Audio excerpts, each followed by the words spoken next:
Hello दोस्तों। आज जो थर्मोडायनामिक्स इतना पढ़े हैं उस पर क्वेश्चन सॉल्व करने की कोशिश करते हैं। ठीक है, ये 12th वीडियो होगा केमिकल थर्मोडायनेमिक्स का। ठीक है, चलें सकते हैं क्वेश्चन सॉल्व करके। Question number 1। ठीक है, अब the 2 mole of perfect gas undergoes the flowing process. ठीक है, पहला प्रोसेस क्या? रिवर्सिबल आइसोबैरिक एक्सपेंशन फ्रॉम, यहाँ से ठीक है। और नंबर 2, और reversible isochoric change from state A state से ए स्टेट। ठीक है, थर्ड है रिवर्सिबल आइसोथर्मल एक्सपेंशन फ्रॉम, यहाँ से आता है। ठीक है, एंड ये 3 केस दिए हुआ। ठीक है, उसमें का क्वेश्चन नंबर 1 क्या है, पूछ क्या रहा है? पहला number, sketch which level each of the flowing process in PV diagram. मतलब कि हमको ये तीनों प्रोसेस को क्या करना है, पीवी डायग्राम में ड्रॉ करना है।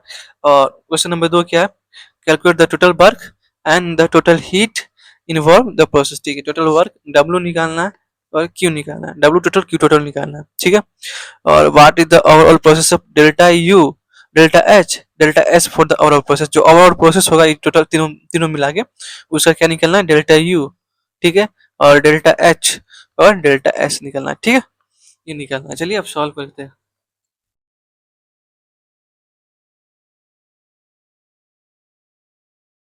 ठीक है, चलिए सॉल्व करते हैं। इससे पहला क्वेश्चन क्या है? पहला क्वेश्चन है इसकी is the level of the each process. ठीक है, इन पीवी डायग्राम। ठीक है, चलिए पहले ड्रॉ करते हैं ग्राफ को। ठीक है, पहला प्रोसेस का क्या है, ग्राफ ड्रॉ करते हैं पहला प्रोसेस का।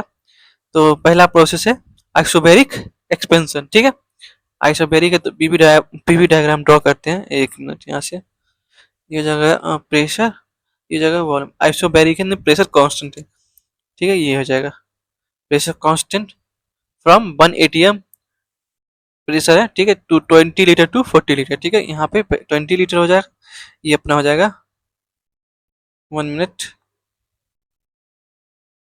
ये अपना हो जाएगा यहाँ पे 40 लीटर। ठीक है, वॉल्यूम लीटर में है। ठीक है, हाँ, ये पहला प्रोसेस हो गया। दूसरा प्रोसेस क्या है, reversible isochoric change from state इतना 40 से इतना। ठीक है, आइसोकोरिक प्रोसेस, यहाँ पे वॉल्यूम क्या होगा, कांस्टेंट होगा, जो कि 40 प्रेशर का 1 atm से 0.5 atm के बीच में आएगा। मतलब इस तरह से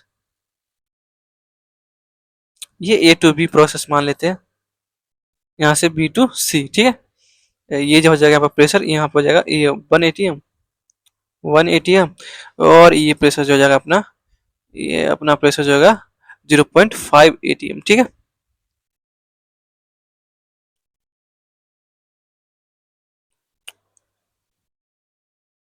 ठीक है, 0.5 atm हो जाएगा यहाँ पे। अब थर्ड क्या है, रिवर्सिबल आइसोथर्मल कंप्रेशन। मतलब कि आइसोथर्मल कंप्रेशन मतलब कि वॉल्यूम घटेगा। ठीक है, 40 से 20 की तरफ जाएगा, 40 या 20 यहाँ पे। ठीक है, तो इस तरह से हो जाएगा। एक मिनट,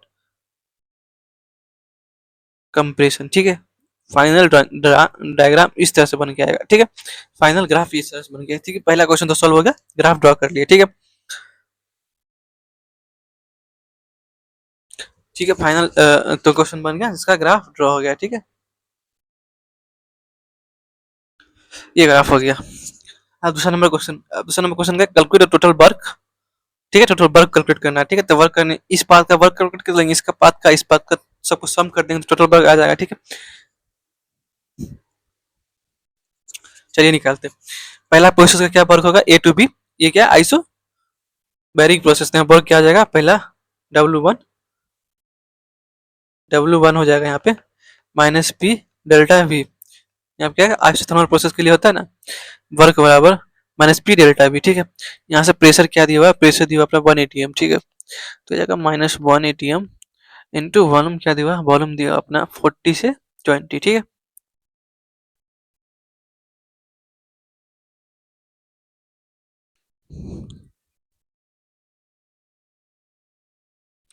ठीक है, 40 से 20 दिया हुआ था, 40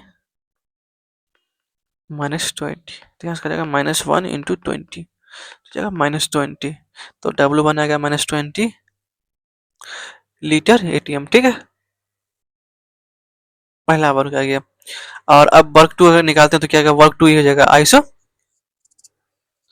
आइसोकोरिक प्रोसेस। तो यहाँ वर्क क्या टू क्या जाएगा, वर्क टू बराबर हो जाएगा -P डेल्टा V हो जाएगा, जहाँ पे चेंज इन वॉल्यूम क्या हो जाएगा, जीरो हो जाएगा, क्योंकि आइसोकोरिक प्रोसेस है, मतलब कि वॉल्यूम हमेशा कांस्टेंट रहता है, जीरो हो जाएगा, यानी कि वर्क टू क्या आ गया, वर्क टू बराबर आ गया जीरो। ठीक है, वर्क वन ये हो गया, वर्क टू ये हो गया। ठीक है, वर्क थर्ड निकालते हैं तीसरा प्रोसेस के लिए, फाइनल अंतिम ये वाला। ठीक है, सी टू ए वर्क निकालते हैं। ठीक है, आ गया यहाँ पर गया है रिवर्सिबल आइसोथर्मल कंप्रेशन। ठीक है, तो इसके लिए वर्क किया जाएगा, इसके लिए वर्क निकालेंगे तो यहाँ पे लिखेंगे फॉर्मूला, वर्क बराबर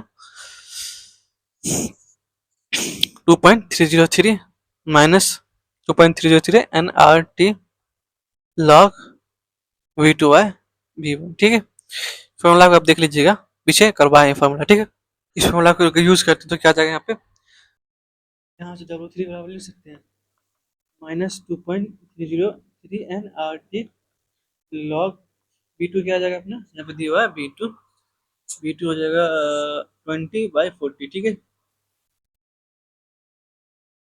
तो यहाँ से क्या जाएगा अपना 20/40। ठीक है, तो W3 बराबर क्या जाएगा 2.303 एन आर टी लॉग 1/2 आ जाएगा। ठीक है, यहाँ पर माइनस था, माइनस माइनस। ठीक है, तो W3 को मॉडिफाई करेंगे तो -2.303 एन आर टी ये हो जाएगा लॉग 2 पर पावर -1 आ जाएगा, लॉग पावर -1 यहाँ मल्टीप्लाई हो जाएगा, W3 बराबर आ जाएगा 2.303 एन आर टी लॉग 2 आ जाएगा। ठीक है, लॉग 2 आ जाएगा। ठीक है, अब अगर यहाँ से निकालते हैं लॉग 2 इंटू 2.303 का मल्टीप्लाई करते तो कितना आ जाएगा इसका वैल्यू, इसका वैल्यू लगभग यहाँ पर आ जाएगा W3 बराबर, इसको अगर मल्टीप्लाई कीजिएगा तो आ जाएगा, आप मल्टीप्लाई करके देख लीजिएगा तो आ जाएगा ये लगभग अपना 0.693 के बराबर। ठीक है, 693 के बराबर आ जाएगा। ठीक है, एन आर टी। ठीक है, ये आ जाएगा अपना वर्क थ्री। ठीक है, अब यहाँ पे एन आर टी का वैल्यू निकाल के गुना कर देंगे तो वर्क थ्री आ जाएगा। ठीक है,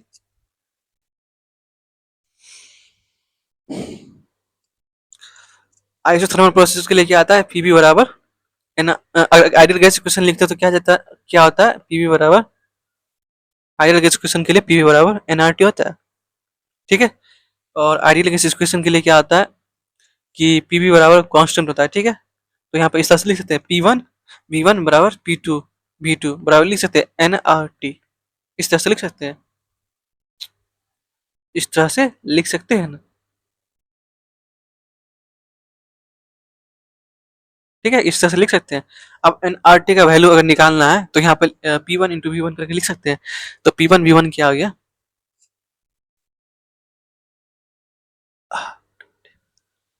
यहाँ से P1 V1 P1 V1 या फिर P1 यहाँ से ये लिख सकते हैं एनआरटी बराबर P1 इंटू V1 या फिर P2 इंटू V2 लिख सकते हैं।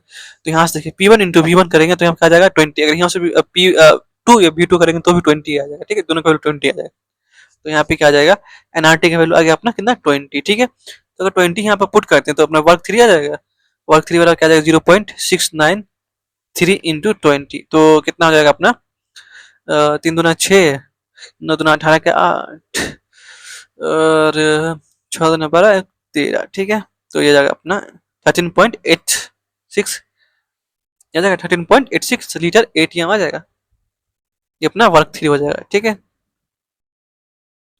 ये वर्क थ्री आ गया 13.86 लीटर एटीएम। ठीक है, ये वर्क थ्री हो गया। ठीक है, अगर अब दोनों को ऐड कर देंगे तो क्या आ जाएगा, तीनों को ऐड कर देंगे तो टोटल वर्क आ जाएगा, यहाँ टोटल वर्क बराबर क्या आ जाएगा, टोटल वर्क बराबर डब्लू टोटल बराबर क्या आ जाएगा W1 plus W2 plus W3। ठीक है, W1 कितना आया था अपना, हम देखें W1 आया था -20। ठीक है, W1 -20 आया था, W2 क्या आया था 0 आया था। ठीक है, प्लस W3 क्या आया, W3 आ गया अपने यहाँ पे 13.86। ठीक है, 13.86। ठीक है, कितना है, तो इसका वैल्यू टोटल कितना आ जाएगा जोड़िएगा, तो जोड़ने के बाद यहाँ पे आ जाएगा समथिंग, ये जाएगा 4, हो जाएगा 1.6 माइनस लीटर एटीएम। ठीक है, ये आ जाएगा।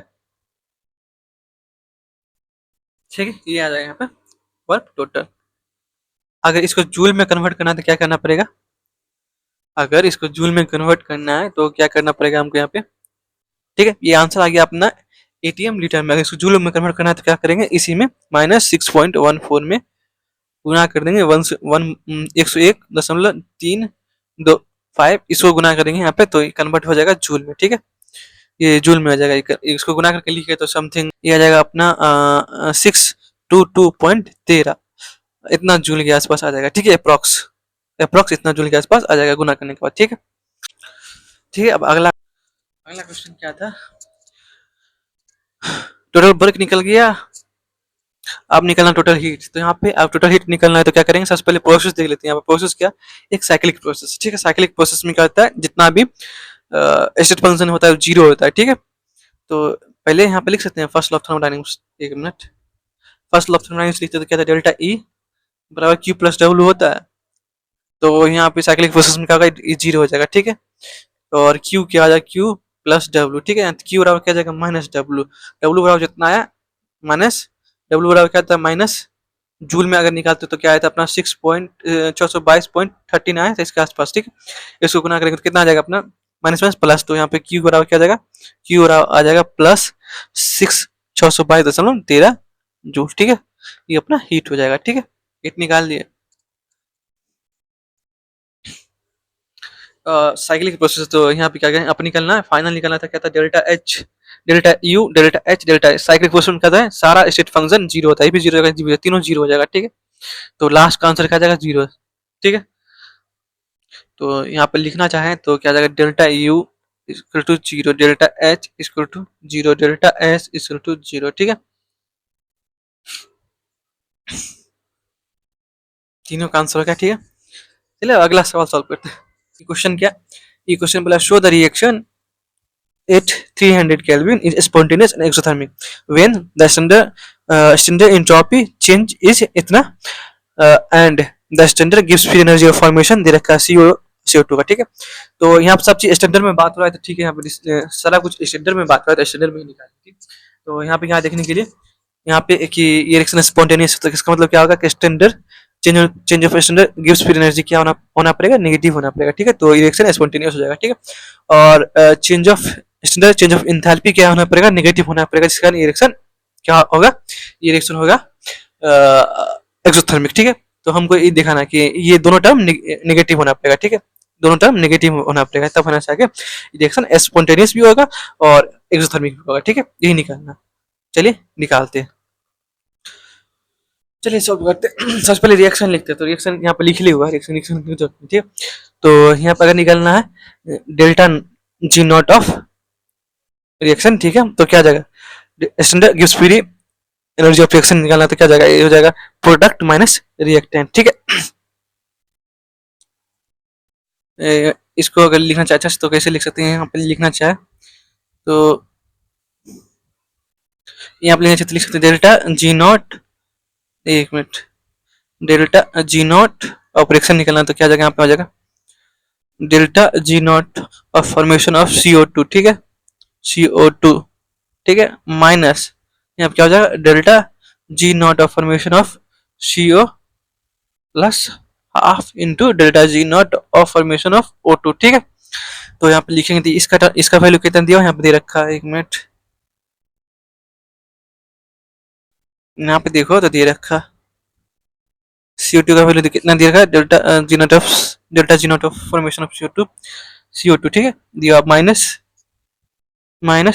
394.4, ठीक है, माइनस यहाँ पे करेंगे तो क्या जाएगा डेल्टा CO2 का भी दे रखा है यहाँ पे फॉर्मेशन, ठीक है, formation delta G not of formation of CO2 भी दे रखा है यहाँ पर -137.2 प्लस हाफ इंटू O2 का पहले पता है, delta G not of formation of O2 क्या होता है, जीरो होता है, क्योंकि ऑक्सीजन यहाँ पे एलिमेंटल स्टेट में, ठीक है।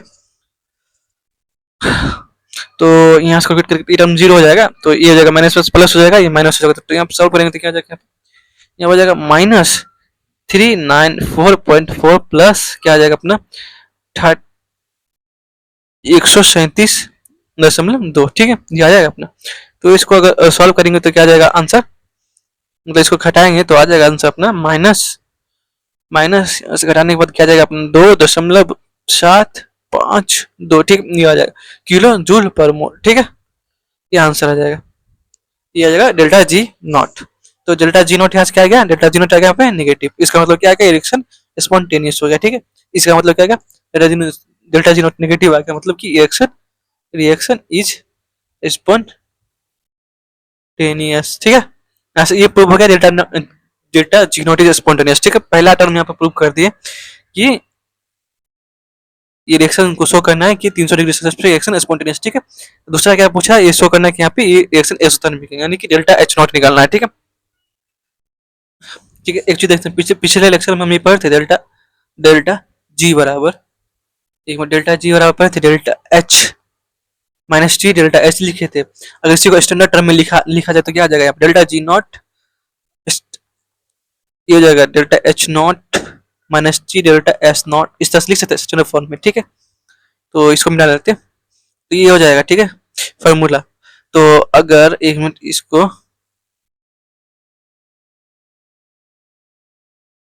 एक मिनट,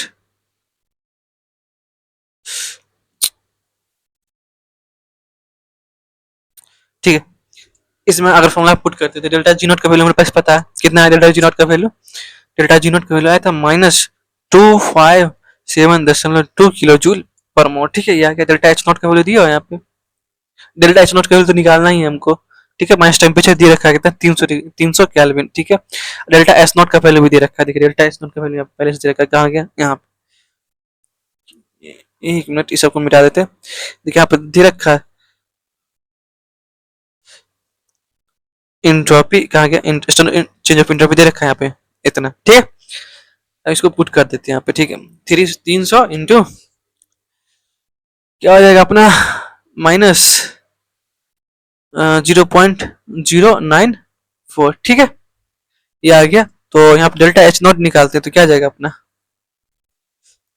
-257.2, इसको उधर ले आता है तो क्या जाएगा प्लस, ये हो जाएगा अपना कितना हो जाएगा यहाँ पे 300 इंटू 0.094। ठीक है, ये हो जाएगा माइनस, यहाँ पर हो जाएगा माइनस, माइनस माइनस हो जाएगा। ठीक है, तो यहाँ पे डेल्टा एच निकालते हो तो क्या जाएगा, डेल्टा एच बराबर हो जाएगा अपना -257.2 माइनस, इसको गुना करके लिखेंगे तो क्या आ जाएगा यहाँ पे गुना करने के बाद, इसको एक मिनट, यहाँ से 3 जीरो आ जाएगा, 2 जीरो से 2 जीरो कट गया, तो यहाँ से क्या आ जाएगा अपना, ये हो जाएगा अपना न का जगह से सांचे बोला कि 2 हासिल 1 9 2 18 83 23 28, ये आ जाएगा यहाँ पे। तो चलिए वैल्यू ये आ जाएगा अपना। ठीक है, तो अगर यहाँ पे डेल्टा एच निकालते हो तो क्या आ जाएगा, डेल्टा एच बराबर से आ जाएगा माइनस, यहाँ पे आ जाएगा 4.87 हो जाएगा, 5 और 508 285.4 आ जाएगा किलो जूल पर मोल आ जाएगा। ठीक है, पर मोल माइनस ये आंसर आ जाएगा डेल्टा एच। तो यहाँ से क्या, डेल्टा पहले निकाल लिए थे क्या कि डेल्टा जी नेगेटिव। ठीक है, यहाँ से अब आ गया डेल्टा एच नेगेटिव, मतलब क्या, delta H notch, delta H not क्या गया, नेगेटिव आ गया, मतलब क्या कि ये रिएक्शन एक्सोथर्मिक है। ठीक है, एक्सोथर एक्सोथर्मिक रिएक्शन है। ठीक है, रिएक्शन क्या है, रिएक्शन एक्सोथर्मिक है। ठीक है, तो दोनों प्रूव कर दिए कि रिएक्शन क्या स्पॉन्टेनियस है प्लस रिएक्शन एक्सोथर्मिक है। ठीक है, दोनों सिद्ध हो गया।